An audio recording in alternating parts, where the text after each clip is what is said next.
Well, to start off today, I've been shopping and I've got myself a good second-hand Wessex Proline RMX 240 roller mower, 8 foot width of cut, so it'll be perfect from the back of the 4520 and will help us get through grass an awful lot quicker. It's a 2016 model, and as you can see from how well it's been kept, it really hardly looks like it's mown any grass, so really happy with that. So we've just got a couple of bits to do on it, ready to stick it on the back of the tractor and hopefully give it a test run towards the end of the week if everywhere dries up. First thing we need to do is put a new plan for attaching it to the link arms. You can see that these twin size pins, category 2 and category 1 pin, they're not going to do it. They're just going to go wherever they like and cause all sorts of problems. What I've picked up from our local John Deere dealer is a couple of these actual towing pins that have the same diameter pin as a Cat 1, so they'll slide through. They're long enough to go through in there, and then just to give it a little bit of extra stability, we'll have a washer on each side at both ends, and the bowl for the link arms will sit in the middle. So the pin will come through the first washer in place, second washer, link arm ball, third washer, final washer, and then we'll drop the pin back through on that side. You can see it'll travel up and down nice and easy as you lift and raise the mower. A little bit of movement side to side, it'll stop some stress, but that's going nowhere. That's nice and solid now. So pin and first washer go through, second washer, link arm ball, third washer,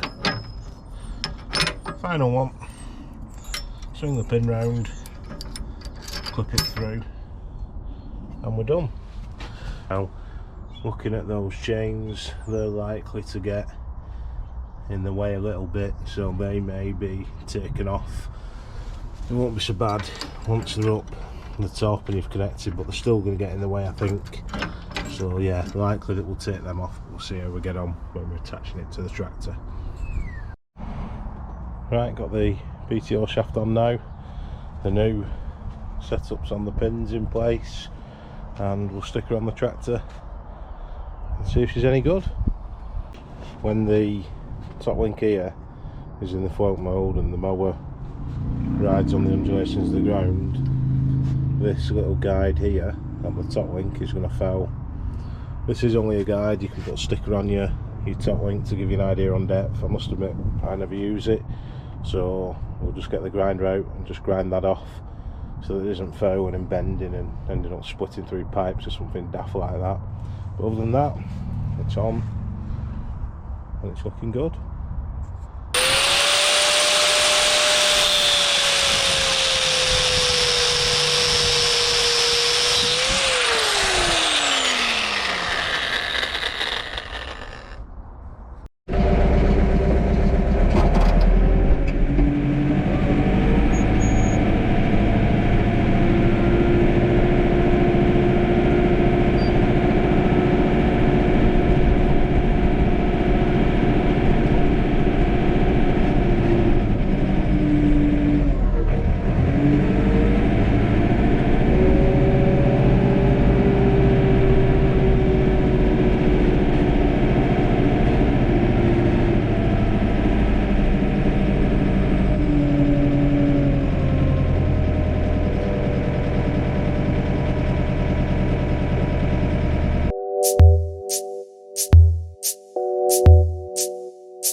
pitch is tidying up quite well with the Wessex mower, but we do have one or two little issues.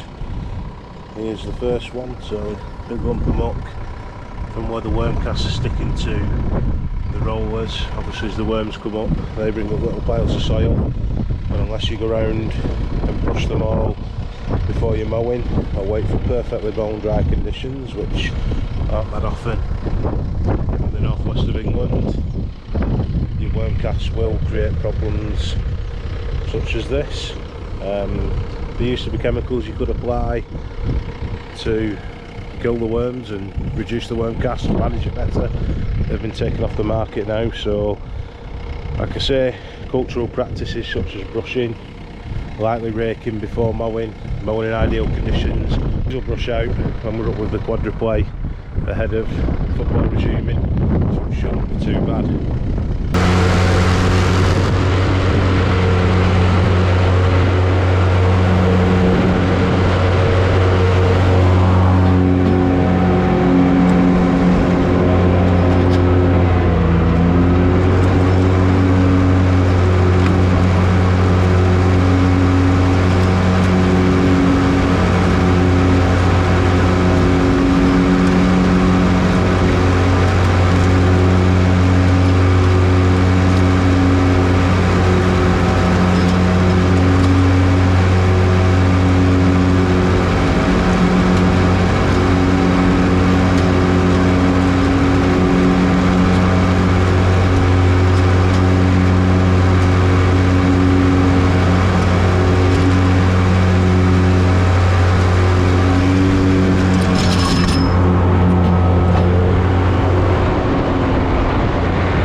Three 7-side pitches that we maintain and look after here on the same site.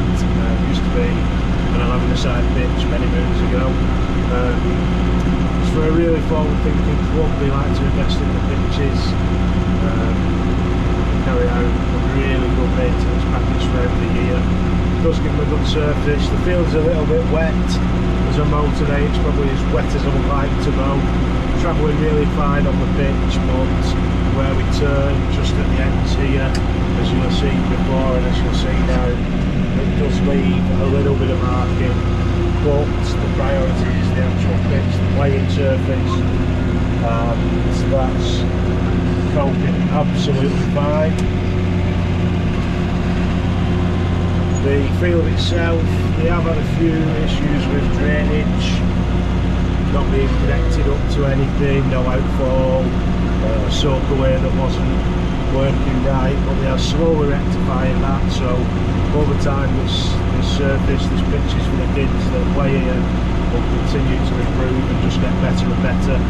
As I say, the club themselves really forward thinking, always looking to improve, try and get a little bit better, want the best pitches they can for the kids, and understand that that involves investment, which they do significantly over the year.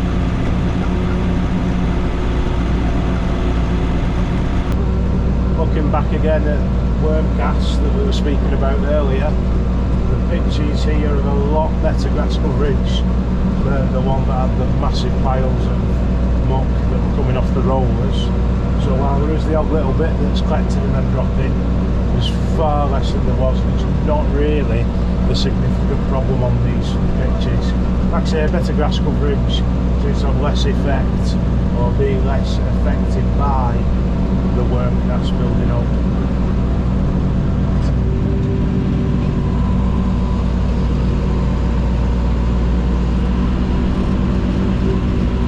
mower's doing a good job still.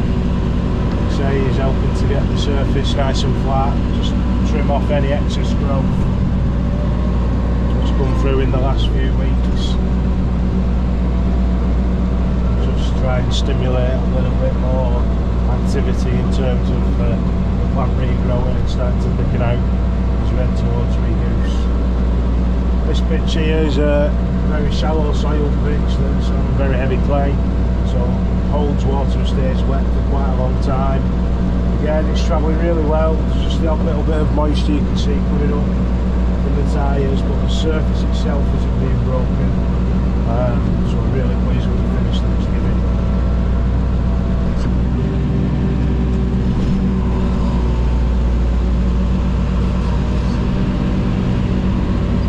A little bit mucky off here at the top where we turn, but it's always been a particularly wet area. Again, it's away from the playing surface, so the main thing is that the pitch itself is kept in good condition.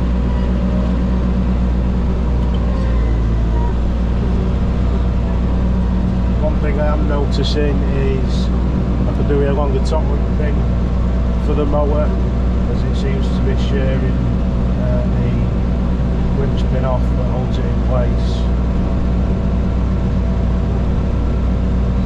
I think we'll need to get a longer top link pin for the mower, as the linchpin sits very snug against the frame of the mower, and I think this now is the third one that it's actually popped the little clip off and has dropped out, so rather than keep losing linchpins and potentially having the mower drop off that top link, we'll just have to pick a longer top link pin up next time we're out mowing.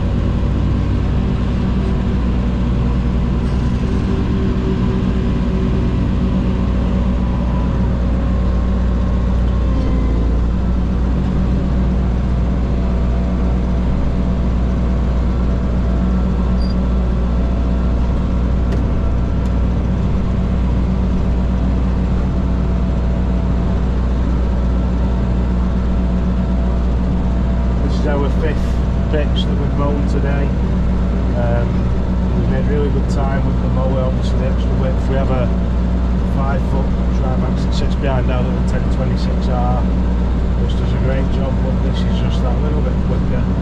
It's got the benefit of going on the back of the 4520, so I've been kept out of the wind and the cold today as well, so I definitely appreciate that. And yeah, it's done a really good job, really happy with how it's performing. As I've mentioned, a couple of little tweaks, things that I want to change a little bit, but yeah.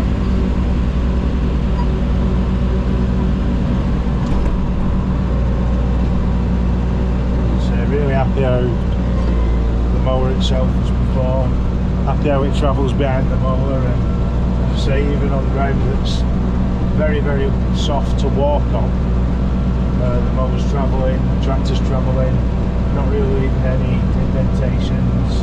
Yep, pulling up the odd little bit of moisture as we've said, but leaving a really good finish, nice flat surface, tips of the grass knocked off, in a good position as we look to start getting them prepped up now for that return to use in a few weeks' time. As I said, a really good finish on the pitches. Got the surface nice and flat, nipped off the excess growth. There's the odd little bit of muck that's dropped off the roller from worm cast, like I say. Much less prevalent on these pitches because they've got a better grass coverage.